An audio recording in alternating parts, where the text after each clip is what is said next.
recebendo aqui o deputado estadual Varton Lacerda, que é do PT, deputado estadual já no seu segundo mandato, e o deputado é pré-candidato a prefeito de Altos.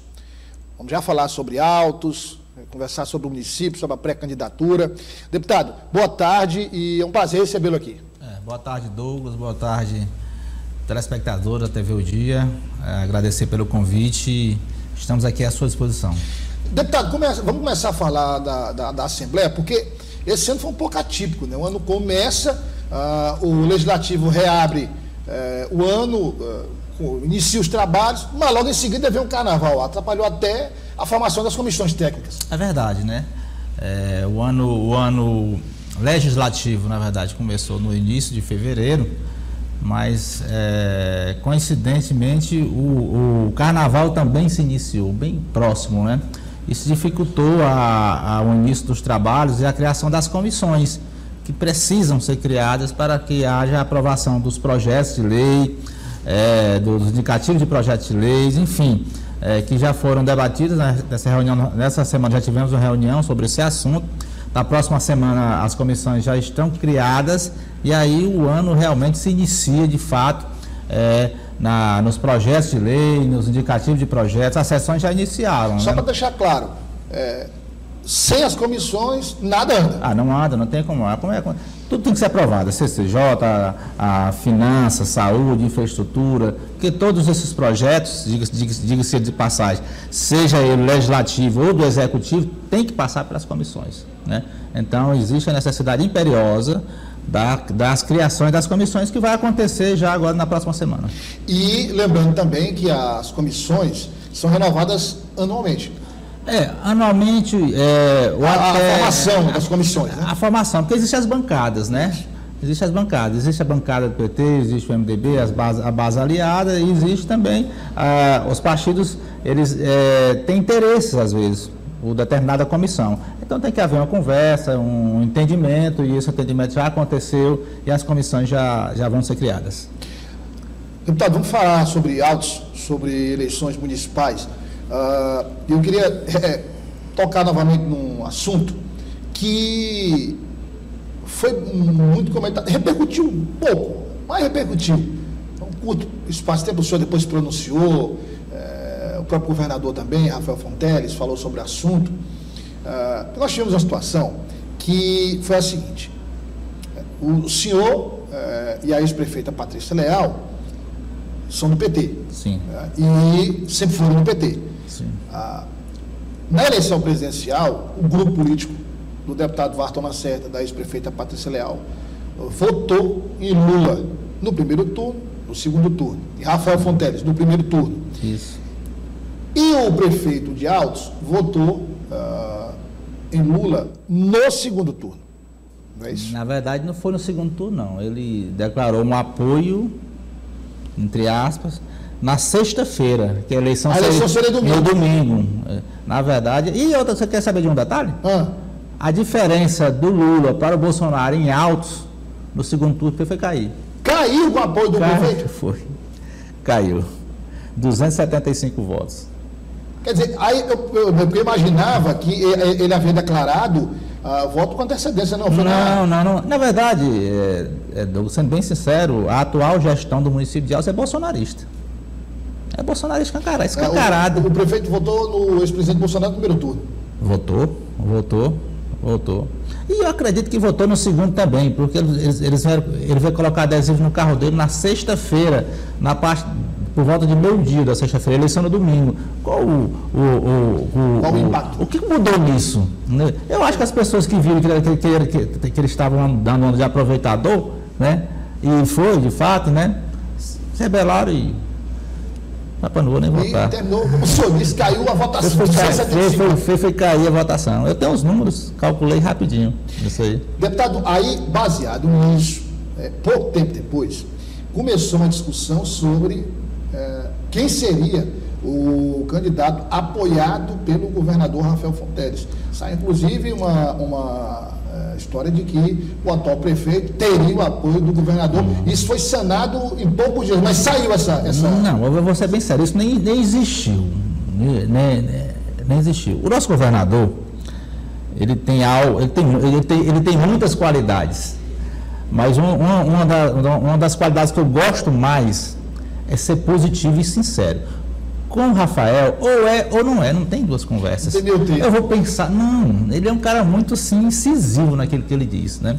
Então nunca se ventilou essa possibilidade de o atual gestor. Não, eu não digo ventilar, deputado, eu digo assim, saiu de rede social, tentado criar uma narrativa. Querer ele quer. Quem não quer o apoio de um governador bem avaliado, jovem e determinado, que nem o Rafael? Né? Querer ele quer, mas a chance é zero, né? E nós vamos para cima da eleição em Altos. Você pode ter certeza disso. Com o apoio de Rafael.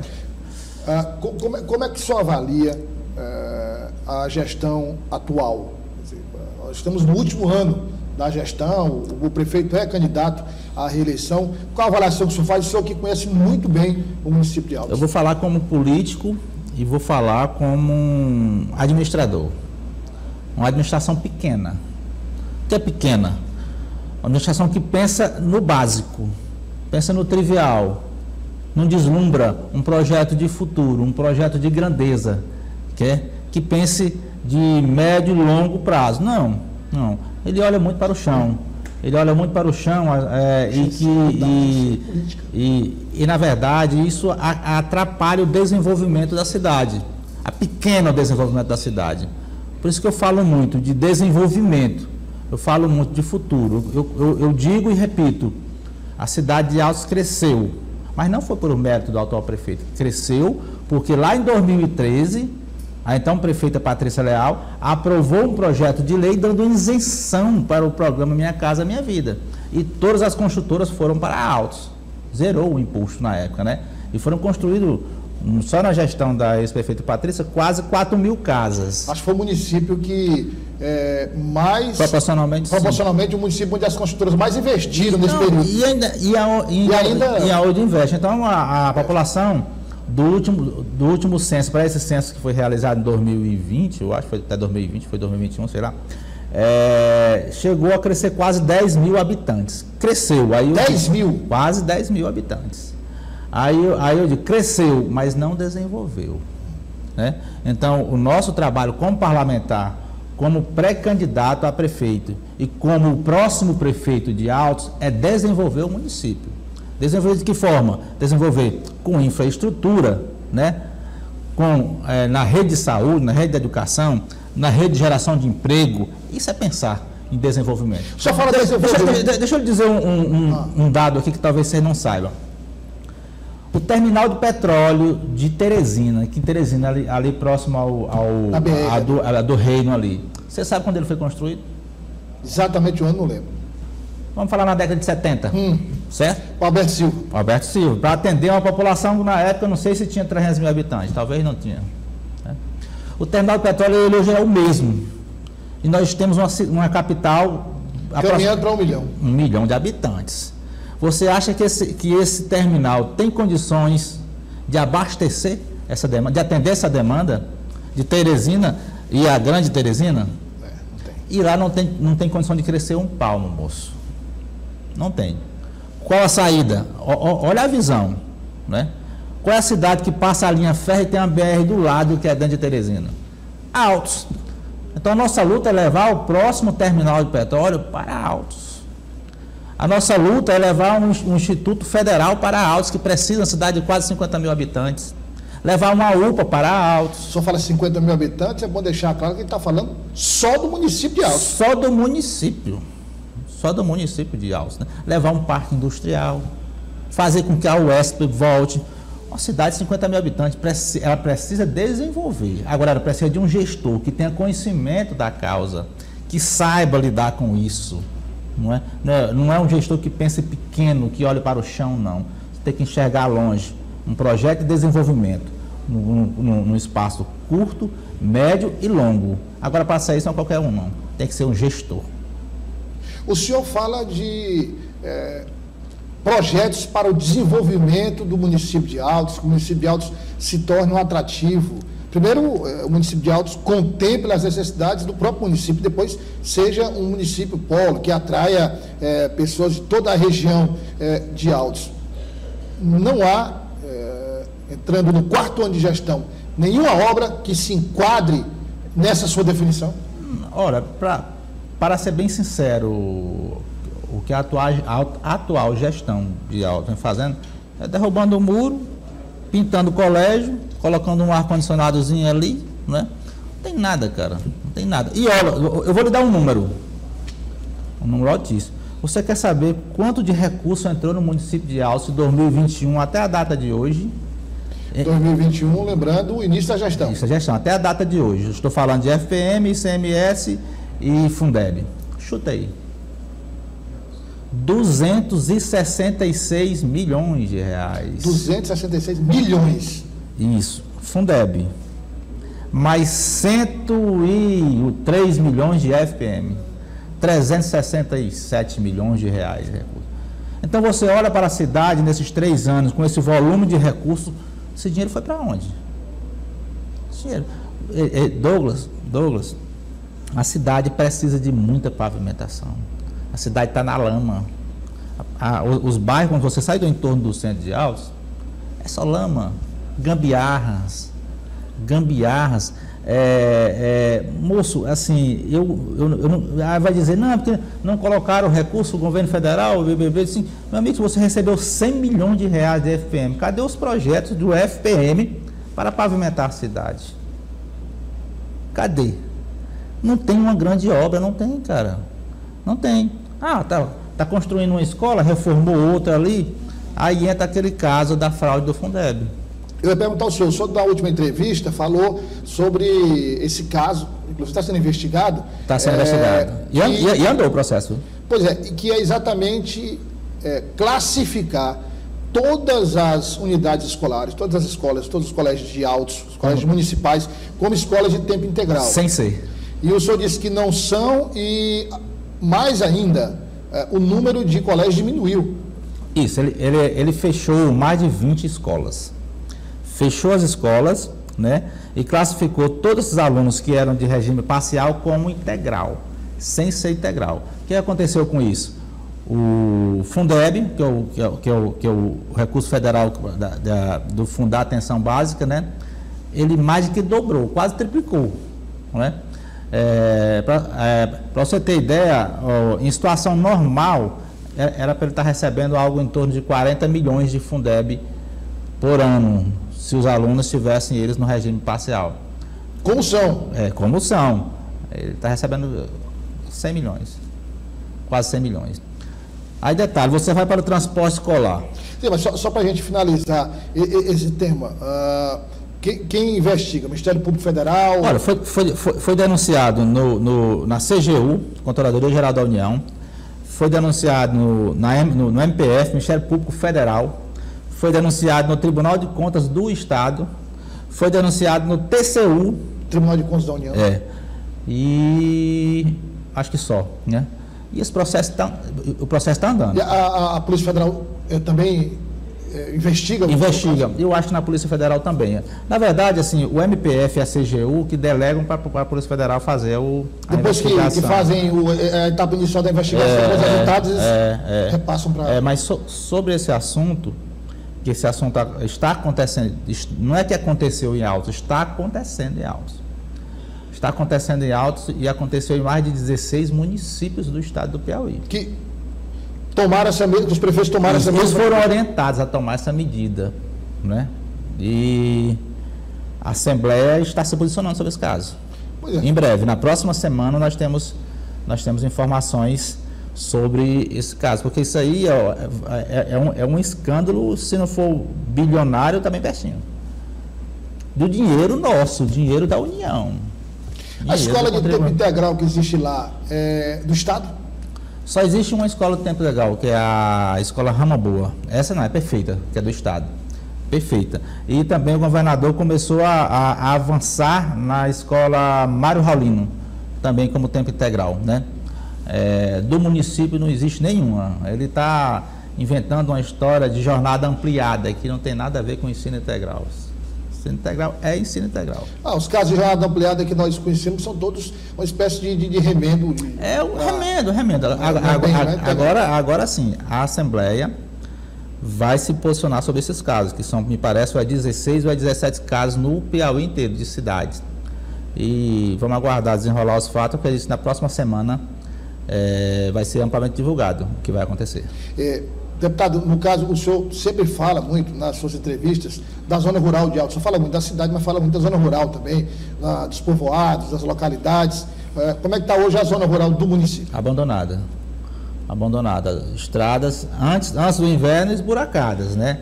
E agora esburacada e eslameada, né? A atenção à saúde precária, as escolas, praticamente 90% das escolas da zona rural foram fechadas. 90%? Bolsa, eu estou dizendo que fechou mais de 20 escolas, todas essas foram na zona rural. E esses alunos foram remanejados para onde? Eles colocam ônibus sem condições, ônibus quebrando, ônibus pegando fogo, ônibus estourando pneu. Os alunos têm que sair 6 horas da manhã, 5h30 da manhã de casa para voltar 1 hora da tarde, 2 horas da tarde, e a mãe esperando aluno na beira da pista. Não, o que está acontecendo lá é um crime em todos os aspectos. Todos os aspectos. Não se faz isso com o ser humano. E o compromisso nosso sendo o próximo prefeito de Altos, reabrir essas escolas. Agora, o senhor também, quando fala em desenvolvimento, tem esse sonho de transformar o município de Altos no município polo. Isso. E aí o senhor fala do IFP, da UPA. Da UPA, e o senhor fala também de criar um território ali no município de Altos. A região de Altos ali, você tem Altos, Coivara, Pau d'Arco, Alto Longar, Novo Santo Antônio, Beneditino, São João da Serra, né? Nós, através de um projeto de lei em 2021, se não me falha a memória, conseguimos criar, junto com o governador Wellington Dias, o 21º Batalhão de Polícia Militar, que era uma companhia na época, em Altos. E esse batalhão já atende essas cidades, então ficou claro a abrangência da região. A partir daí, nós aprovamos requerimento na Assembleia pedindo ao governo do Estado a criação de mais um território, que seria o território Vale do Gameleira. Para quê? Essas cidades já passam por Altos, de certa forma já se beneficiam de Altos de alguma forma.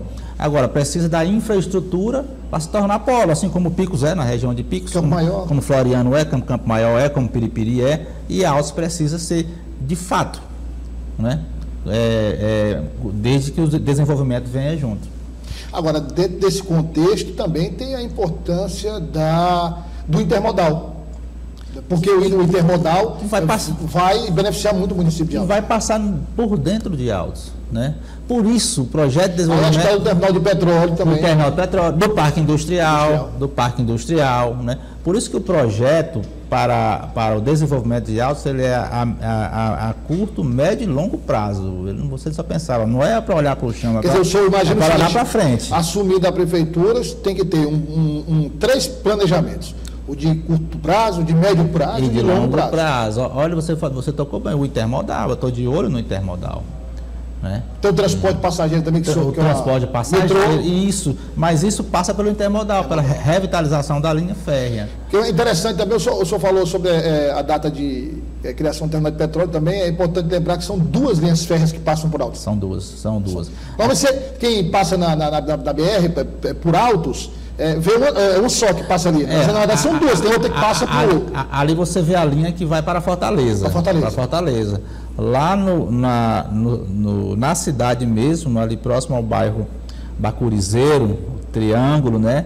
Fica a antiga linha férrea que tinha destino a Parnaíba, que está desativada. Que é essa que vai ser usada no intermodal. E essa que o governador quer reativar para usar no intermodal.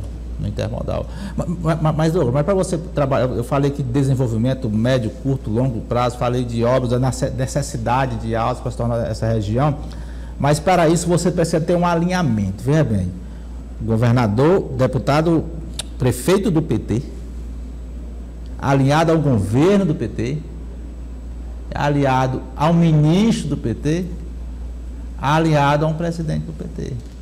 Isso se torna realidade. Agora, com o prefeito Bolsonaro, já fica difícil, né? Deputado,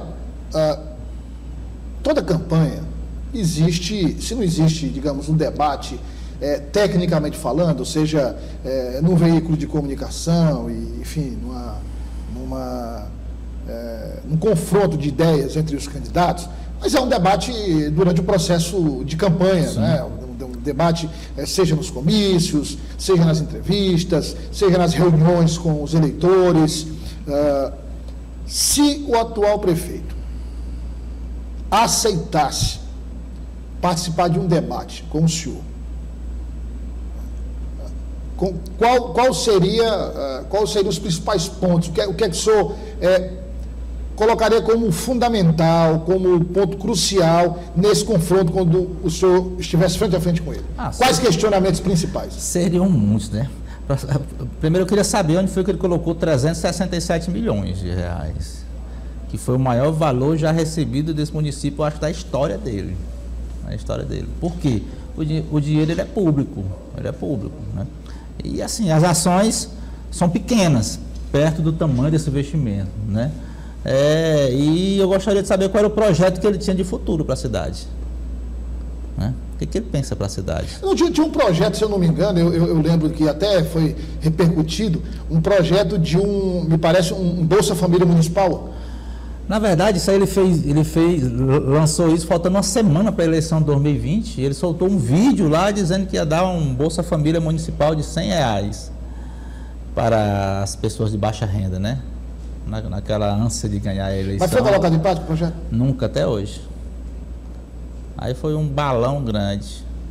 Aí foi um calote eleitoral. Mas há viabilidade econômica em se implantar um projeto como esse?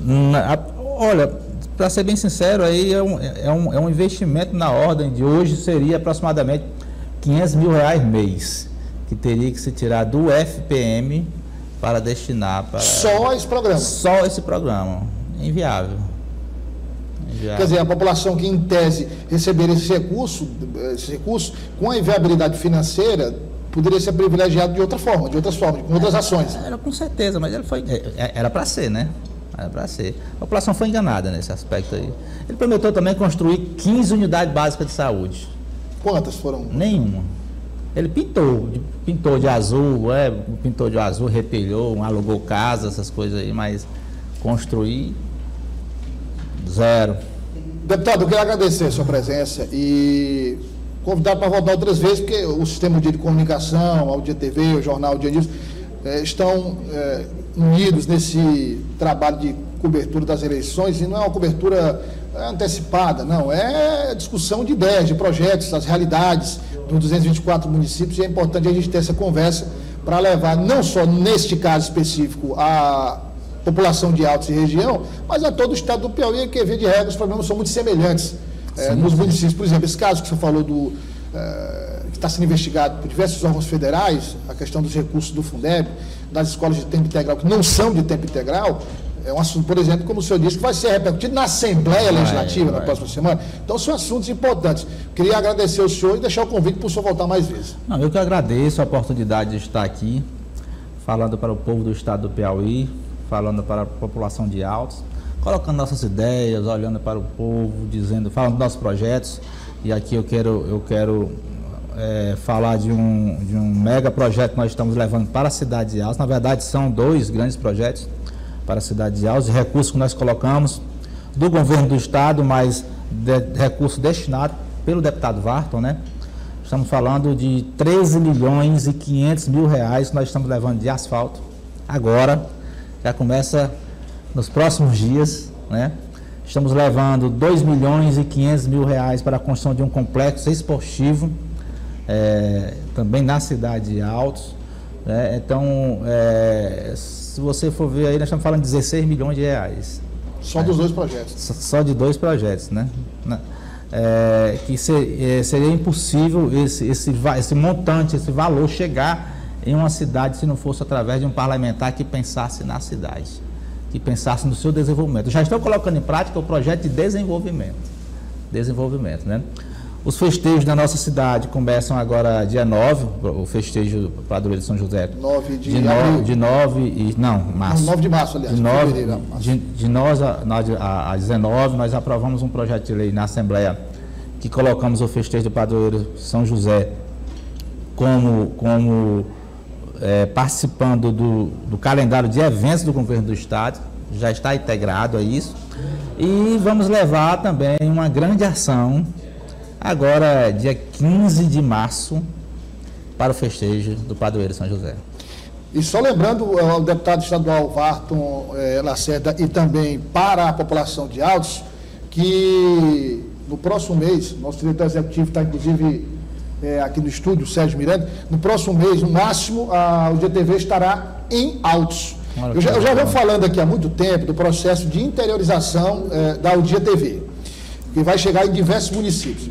E nós estaremos em Altos, mas aí não é o sinal da UDIA-TV em Altos para todos os altoenses acompanharem do celular, acompanharem da televisão em casa, o sinal lá instalado no município de Altos. Graças a Deus, daqui a 30 dias, TV o Dia News em Altos.